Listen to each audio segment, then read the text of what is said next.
She stood in front of the bathroom mirror, robe half-tied, applying mascara in sharp, practice strokes. The morning light came in cold through the kitchen window.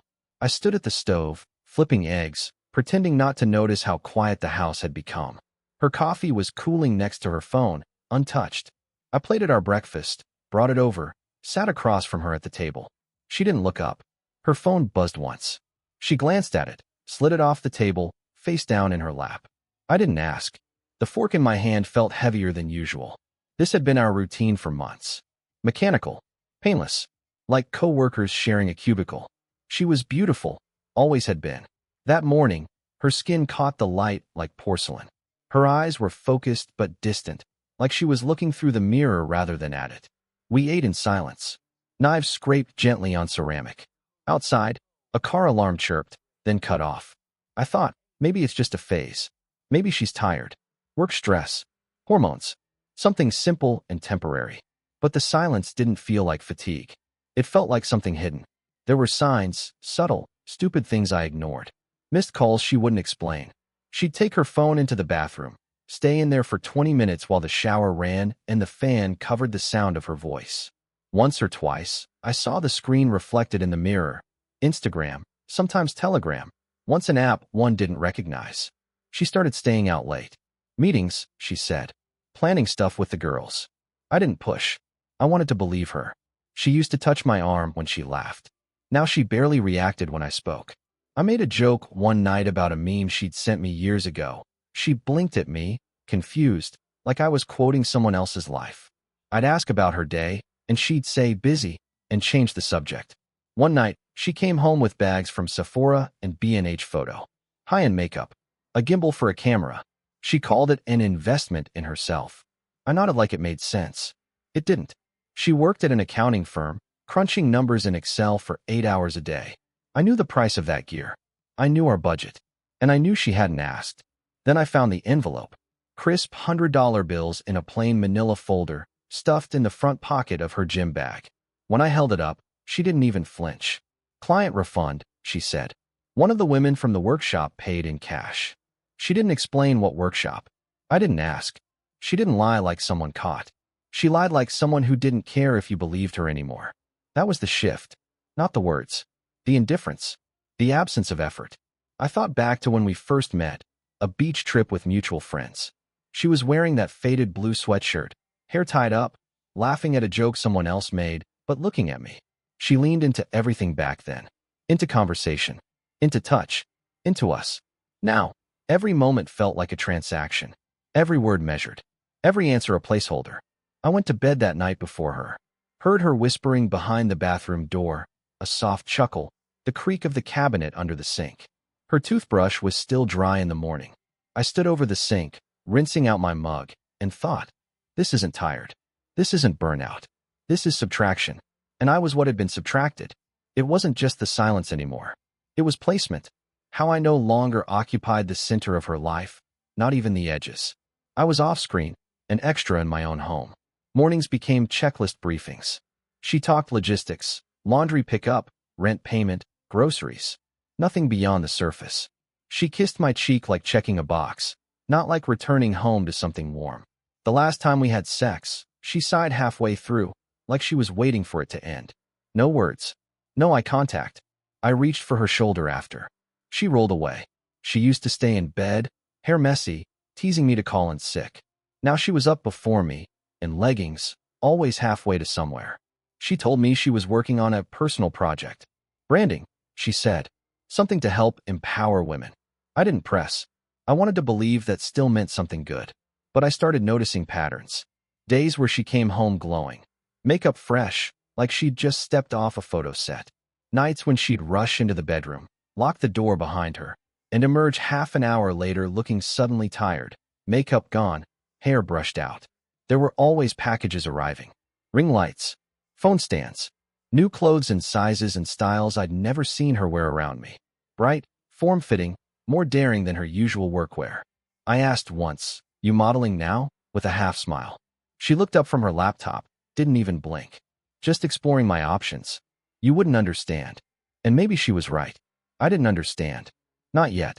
She stopped laughing at my jokes. Or worse, she pretended to laugh, a mechanical, delayed chuckle, like a teacher trying to encourage a kid.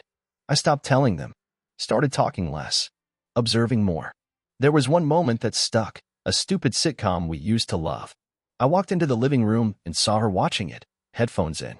I joked, cheating on me with The Office? She paused, looked at me like I'd interrupted a board meeting, and said, "You always say the same stuff." I didn't respond. Just walked to the kitchen and opened a beer I didn't want. I started noticing her phone screen dim when I walked in. Her text stopped popping up on the lock screen. She changed her passcode, stopped leaving it on the nightstand. One night, her phone rang while she was in the shower. It was face up. The name read, M. No last name. Just M.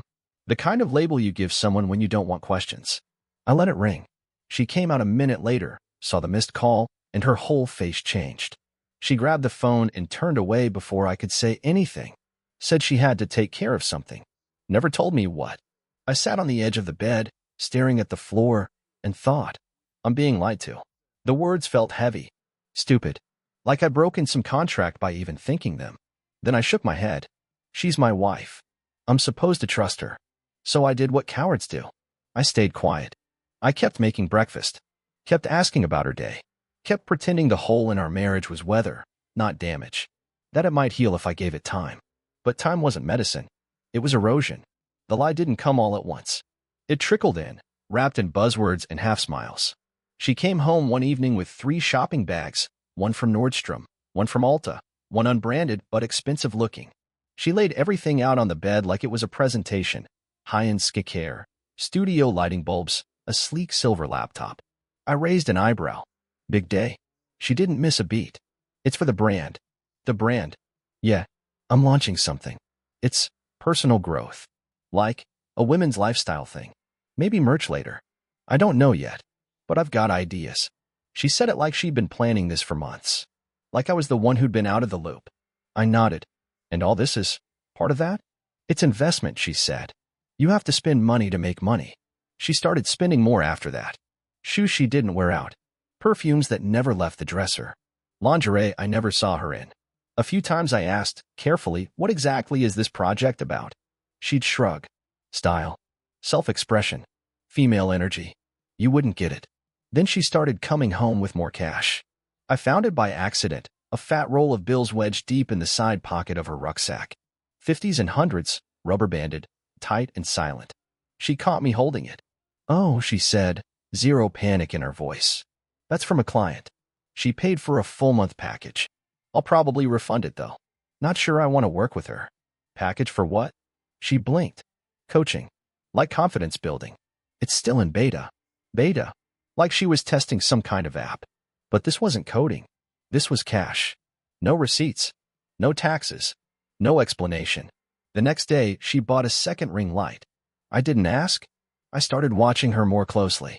The way she checked herself in the mirror before heading out. The way she posed with her phone when she thought I wasn't looking.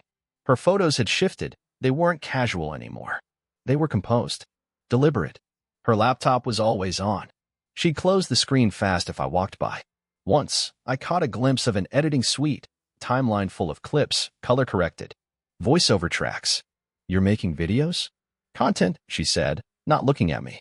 It's 2025. Everyone's a content creator. She used to ask my opinion. Even about outfits, even about posts.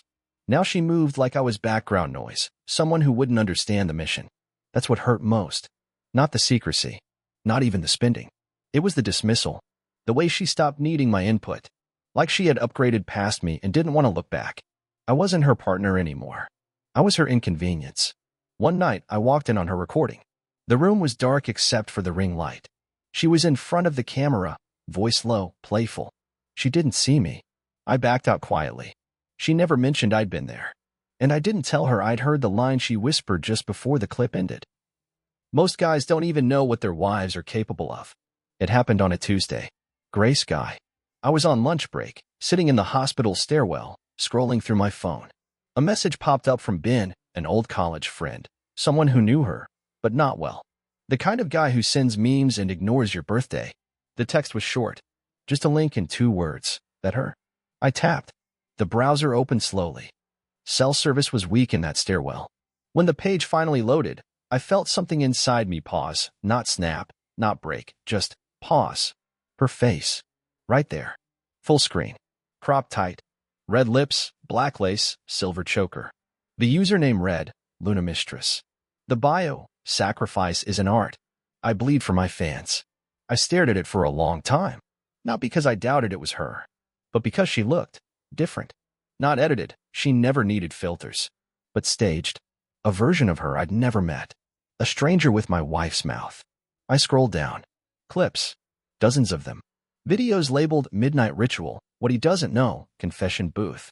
In one, she was in a mask, whispering. In another, she laughed directly into the lens. Then came the one that cracked something I didn't know was still intact. She sat on a velvet chair, legs crossed, robe slipping from one shoulder. She looked into the camera and said, My husband? He's sweet. A little antique. Doesn't even know what room I film in. She smiled. Slow. Mean. Honestly, I think he'd break if he ever found this. But he won't. He's not built for the truth. That video had 72,000 views. I closed the tab. My hands were shaking, not from rage, from something quieter. Disbelief. Exposure. Like I'd been walking naked for weeks and only just realized it. I sat there, staring at the locked screen of my phone, the reflection of the stairwell light cutting across the glass. My lunch break ended. I didn't go back inside. I walked around the parking lot, trying to remember the last time I'd touched her and believed it meant something. When I got home that night, she was on the couch, laptop open, earbuds in. Good day? She asked, without looking up. I said yes. She didn't notice how long I looked at her. How my eyes drifted from her face to her hands, the same ones that had reached for me in the dark, now belonging to a woman called Luna Mistress. I didn't say a word. I went to her bedroom, lay down, and stared at the ceiling until my chest stopped tightening. Then I got up, opened my laptop, and typed her alias into every search engine I knew. I wasn't trying to confront her. Not yet. I was trying to measure the damage, count the cracks in my foundation, find out how far down the rot had gone. I didn't sleep that night.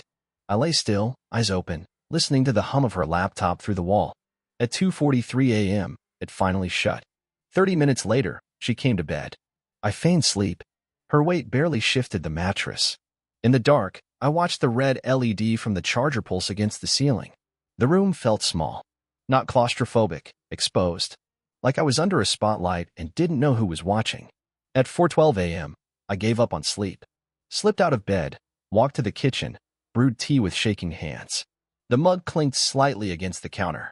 I stared into it, steam curling, wondering how long I'd been a joke. Back in the living room, I opened my laptop again. The profile hadn't changed. Same header. Same videos. The comment section was alive, buzzing with usernames I didn't recognize. Strangers describing her body, her voice, her energy. One comment had 300 likes. She's got that married but starving vibe. You can feel the frustration. It's hot. Another. Imagine being the husband. Bet he thinks she's loyal. I kept scrolling. There were private messages too, one she responded to publicly. Requests. Praise. Payments. She called her subscribers disciples. One post read, Every woman has a wild side. Some of us just let it out. Don't worry, my husband's in bed by 10. They laughed about me in real time. Not knowing who I was. Not caring. I searched deeper. Found the metadata of her clips, traced timestamps. She filmed when I was working late. When I was grocery shopping. Once, the audio caught the distant sound of the TV in our living room, a show I'd been watching while she moaned softly behind a closed door. It wasn't just betrayal. It was performance. Crafted. Marketed. Monetized. She turned our home into a studio. Our intimacy into content. And I had no idea. At 5:37 a.m., I opened a Word document. Started typing down everything I saw. Names. Links. Screenshots. I wasn't sure why. Maybe it was instinct. Maybe self-preservation. I felt sick. Not from jealousy. From erasure. I wasn't angry she'd made a secret life. I was angry how easily I'd been written out of the one we built. Around 6, the sun cracked through the blinds. She came out in a robe, phone in hand, hair pinned up. Looked at me on the couch. You sleep out here? I nodded. You okay? I'm fine. She looked at the kettle, then back at me. You should get some rest. I didn't answer. Just looked past her, through her, like trying to locate where exactly she'd gone. She was still standing there, but the woman who once whispered goodnight into my neck, that version had been gone for a long time. And now I knew where she'd gone. Online. It was 3 days later when I finally said something. We were in the kitchen. She was eating yogurt, standing by the sink, scrolling through her phone. No music. No words. Just the soft scrape of the spoon against the cup. I stood there a while, watching her thumb flick the screen. Then I said, calmly, "What's Luna Mistress?" She didn't freeze. She didn't flinch. She blinked once, then looked up slowly, like I'd asked about a movie she'd already spoiled. "Where'd you see that?" she asked. "Does it matter?" She set the spoon down. Didn't look ashamed. Just tired. The kind of tired you fake when you want the other person to feel like a burden. "It's work," she said. "It's not what you think. You film yourself in our house." She shrugged. "I needed privacy. I needed space." "You lied." "No. I didn't offer full disclosure. There's a difference." I stared at her. She stared back. Then she added, almost offhand, "I knew you'd make it about you." I didn't speak. She moved past me, poured coffee like we were still on script. Like this was another Tuesday morning. Like she hadn't spent the last year selling pieces of herself to strangers while I paid the internet bill. She leaned against the counter and said, "This wasn't about sex. It's about agency. Autonomy. You wouldn't get it. You made me a punchline." "No. I made myself a brand. Don't confuse the two." I stepped forward, put my phone on the table, screen up. One of her clips played on loop. Her voice, sultry, mocking. "He still doesn't know. I could film with him in the room and he wouldn't notice."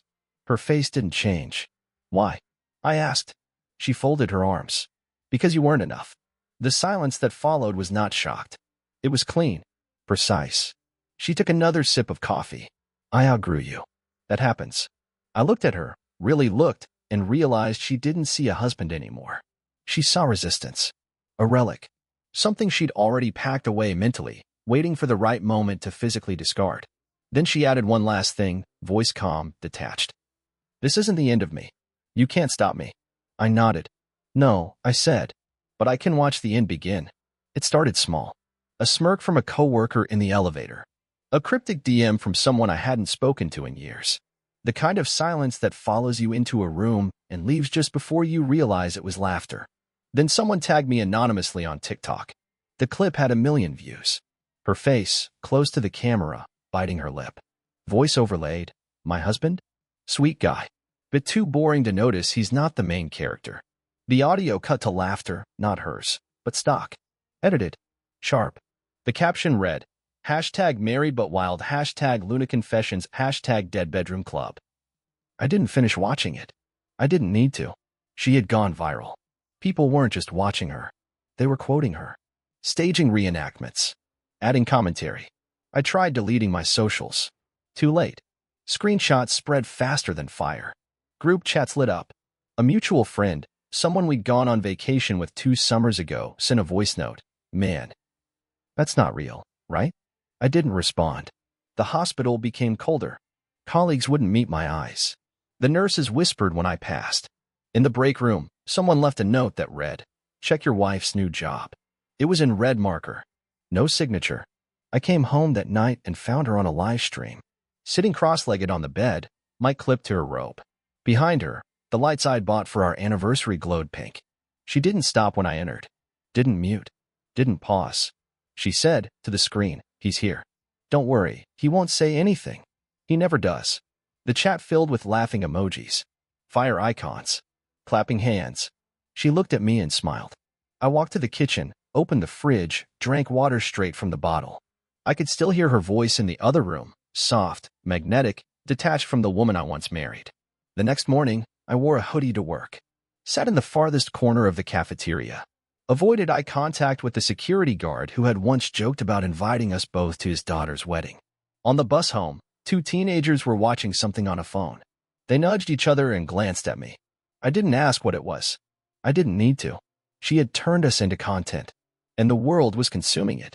One night, after she'd gone to sleep, still glowing from a stream where someone tipped her $500 to say his name, I sat alone at the kitchen table and opened a blank spreadsheet. 2 columns, date, and link. Then a third, description. I started filling it out. Every clip, every caption, every comment that referenced me, our home, our life. At first, it felt obsessive. Then it felt necessary. I bought an external hard drive, password protected, stored it in a locked drawer in the guest room we never used. Every night, I copied files, screenshots, downloads, mirror links. I saved payment records from her browser history, subscriber logs from her OnlyFans interface, email she'd forgotten to log out of. She never noticed. She was too deep inside the illusion, or maybe she didn't care. Either way, it gave me time. I searched every username that messaged her, cross-referenced them with LinkedIn, Facebook, Reddit. Some were anonymous. Some weren't. Men from our city, one from her high school, one from the gym she quit a year ago. I watched their conversations. How she played roles. Bossy, sadistic, neglected housewife. She tailored the fantasy to the highest bidder. But always one line repeated, "My husband doesn't know." I saved them all. Then I started reading. Books, articles, podcasts, everything on digital footprint, public shaming, reputational law. I learned about doxing, IP tracing, legal gray zones of revenge porn when the subject is the distributor. But I wasn't going for a lawsuit. I was going for impact. I started drafting a timeline. When it began, when she escalated, when it bled into our marriage. I wasn't angry anymore. I wasn't humiliated. I was clinical, focused. Every time I saw her in a new outfit, every time a package arrived with ring lights or filters or lace, I wrote it down. Date, photo, context. She still thought I was mourning. She still thought I was broken. That was good. That was the idea. Because the more invisible I became in her life, the more she revealed herself. By the time I finished compiling, the file was 3.7 gigabytes. The folder was titled Asset_Luna. It had everything. It was a Friday night when she hosted the party. Not a birthday, not a celebration, just a gathering, as she called it. Networking with a wink. The apartment filled fast. Girls with curated outfits and heels that didn't touch the carpet. Men with tight fades and cologne sharp enough to sting. They brought drinks, vape pens, tripods. She moved among them like royalty, champagne in hand, robe swapped for a silk two-piece that wasn't meant for daylight. I stayed in the corner. Hood up. A shadow in my own home. No one talked to me.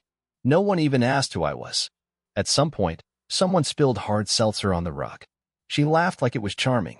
Said, "He'll clean it." I wasn't sure if she meant me or the universe. The music was loud. The lights were dim. Someone set up a camera in the hallway, laughing, "We'll do a skit later." She leaned in toward one of the girls, whispering, wine glass swaying. The girl burst out laughing. Then came the sentence that landed like ice water poured slow down my spine. I could post a video of him eating cereal and it'd get 0 likes. He's that dull. The group howled. No one knew I was 10 feet away. I turned, walked into the bedroom, closed the door, sat on the edge of the bed. The hard drive was in the nightstand. I plugged it into my laptop, copied everything to a second flash drive. Smaller, easier to ship. I labeled it with a strip of masking tape, Elm Final. She knocked once, later. Didn't wait for a response. Cracked the door, laughed, "You hiding from the cool kids?" I didn't answer. She didn't stay long. That night, after everyone was gone and the apartment smelled like perfume and tequila, I watched her crawl into bed without washing her face. She fell asleep in seconds. I sat up for hours. At 3:24 a.m., I emailed myself a backup link to the full archive. Uploaded it to a dead cloud account. One more copy in case things went sideways. At 4:11, I slipped the flash drive into a padded envelope. I already had the address. I already knew the timing. I already knew the effect. What she couldn't know, was that I wasn't trying to ruin her. I was simply going to show her reflection to the people she'd spent her whole life trying to impress. Her parents lived 2 hours north, in a white-paneled colonial tucked behind a Lutheran church. I'd been there dozens of times. Sunday roasts, summer barbecues, holiday photos and matching sweaters. Her father is a retired pastor. Her mother teaches music at the local middle school. Their house smells like polished wood and lemon oil. A Bible rests on every flat surface. They adored her. Their only child. Their golden girl. They never liked me much. Too quiet. Too analytical. Not expressive enough. But I stayed respectful always. Carried bags, made small talk, played my role. So I knew what would hit them hardest. Not the photos. Not even the videos. But her words. The arrogance. The indifference. The mask she dropped the moment she thought no one was watching. I wrote the letter in one sitting. No emotion. No narrative. Just this. You've always been proud of your daughter. Maybe you still will be. But if that pride is built on who you think she is, you deserve the truth. She's become someone else. I'm not sending this for revenge. I'm sending it so you understand what she built in your name and how many people are watching. Inside this package is a flash drive. I suggest you view its contents in private. No return address. No signature. No commentary. I included a printout of her profile, Luna Mistress, follower count circled in red ink. I included screenshots of subscriber comments. The quote where she mocked her father's sermons during a live stream. My dad always preached about sin. Meanwhile, I turned it into a paycheck. I added timestamps. QR codes linking to video clips. I didn't sanitize anything. I didn't warn her. I walked to a courier drop box 2 neighborhoods over, hoodie up, head down. Dropped the envelope in. Listened to it slide into darkness. Walked home in silence. That night, I sat across from her at dinner. She scrolled through her phone, fork dangling from 2 fingers. Hey, she said without looking up, can we hit my parents' place this weekend? I need to pick up some old stuff. I looked at her. Sure, I said. Let's see how they're doing. She smiled. She didn't know they were already watching. It was Sunday when everything came down. She left early to grab coffee, humming in the hallway. Hair tied up, phone already in her hand. She hadn't looked at me in 2 days. Not really. I was on the couch when her phone rang. She'd left it behind. Caller ID, Mom. I stared at the screen. Then again, Mom, mobile. Then, Dad. She came back 20 minutes later, bag in hand, iced latte sweating through the plastic. Saw her phone. Forgot this, she muttered. The moment she unlocked it, her body changed. She froze in the doorway, eyes flicking across the messages. Then she said, too loud, too flat. What the hell is this? I didn't answer. She turned to me. Did you send them something? Still, I said nothing. She stormed toward me, shoved the phone into my chest. They saw everything. Everything, Donald. Her eyes were wide. Not with guilt. With fear. My dad called me a disgrace, she snapped. My mom said I can't come home unless I repent. She used that word. Repent. She backed away, voice rising. You showed them my work. My image. Do you have any idea what that means for me? For my brand. She wasn't crying. Not yet. She was shaking. Then came the scream. You killed me. I stood. Walked toward her. Slow. Looked her in the eyes. No, I said. I just turned on the lights. You were already standing there. She staggered back, breathing hard. Hands in her hair. Phone clutched like a weapon. They blocked me, she whispered. My parents. Blocked me. I didn't flinch. I watched as her hands started trembling. As her breath caught in her throat. As her carefully built empire, the digital shrine of attention and validation, cracked at its foundation. They'll tell the church, she said, almost to herself. I'm going to lose everything. She looked up at me, desperate now. You don't understand. You've never understood. I tilted my head. No, I said. I understood perfectly. That's why it worked. The divorce papers had already been drawn up. I'd met with the lawyer 3 weeks earlier. Showed him everything. The spreadsheet, the screenshots, the clips. He barely blinked. Said, you'll have no trouble making this stick. We filed under irreconcilable differences, which, in legal terms, means irreparable damage with receipts. Asset division wasn't a fight. I had records. Bank transfers tied to OnlyFans payouts. Proof of concealed income. Unreported cash. Personal items purchased through the joint account that never once entered our home. She tried to argue. Said she contributed emotionally. Said her work had value. My attorney smiled and handed over a printed transcript of her live stream where she said, I don't even talk to him anymore. He's like a landlord with a toothbrush. Her lawyer stopped objecting after that. The judge signed off in 10 minutes. The apartment was mine. The accounts were split. I walked out with the savings. She walked out with a sealed manila envelope labeled, Content Rights Waiver. It was hers. All of it. Every clip. Every photo. Every subscriber. And none of it was profitable anymore. By the time I came home that day, her things were boxed. The place felt quieter. Not peaceful, not yet, but hollow. The kind of quiet that follows a siren. I found her in the living room, sitting on the floor. Laptop open in front of her. The screen showed a red banner. Your account has been permanently disabled for violation of community standards. She didn't look up. Didn't ask why. Didn't accuse. Just sat there, hand frozen over the trackpad. The empire was gone. Just like that. One flag, one click, one system trigger. All it took was a coordinated submission from multiple sources, and I'd already made sure of that. She reached to unplug the charger, hands moving like they weren't hers. I left the keys on the counter. The front door clicked behind me. No words. No ceremony.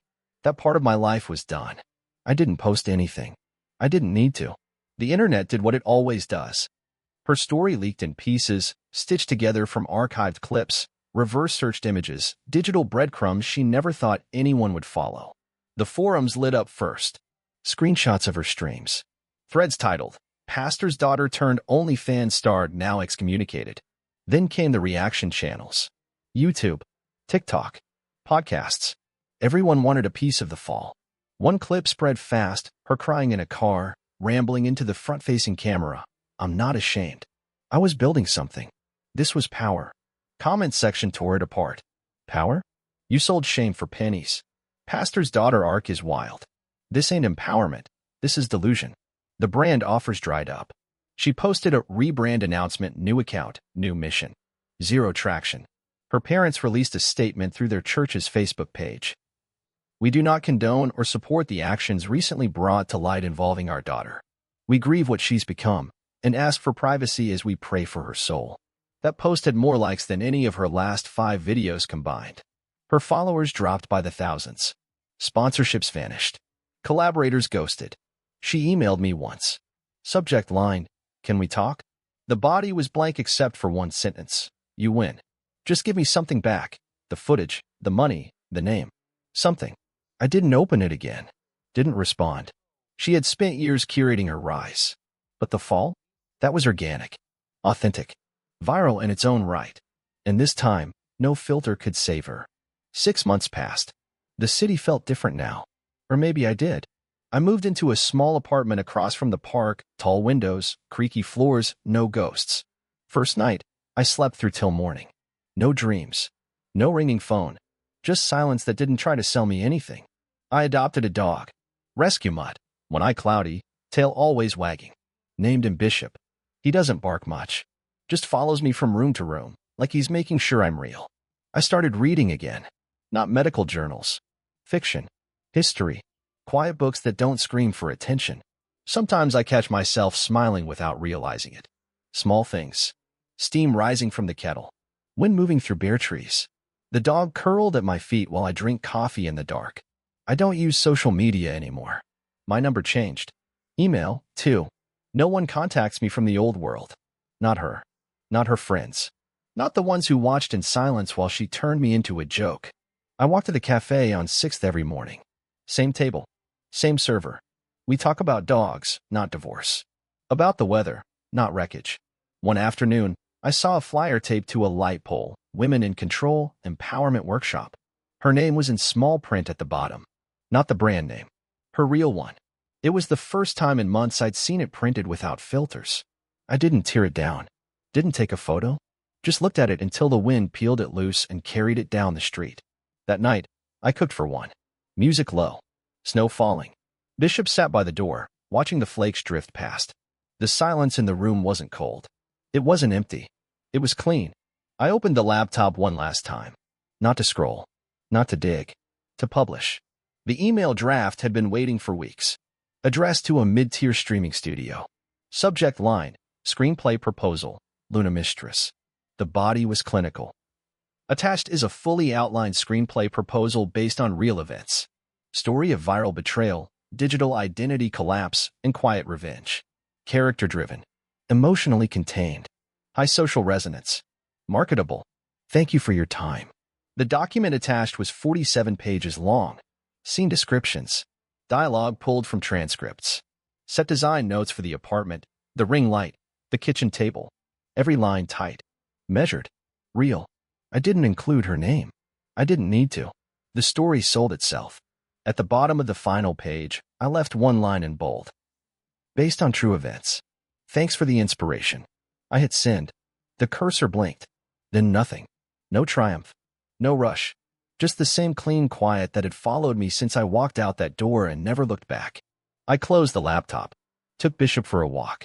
It had snowed again. Streets dusted white, cars parked soft and silent. We passed a bookstore window, and I caught my reflection in the glass. Not broken, not bitter, just finished. I didn't need the world to know her name anymore. I needed them to know mine, and they would.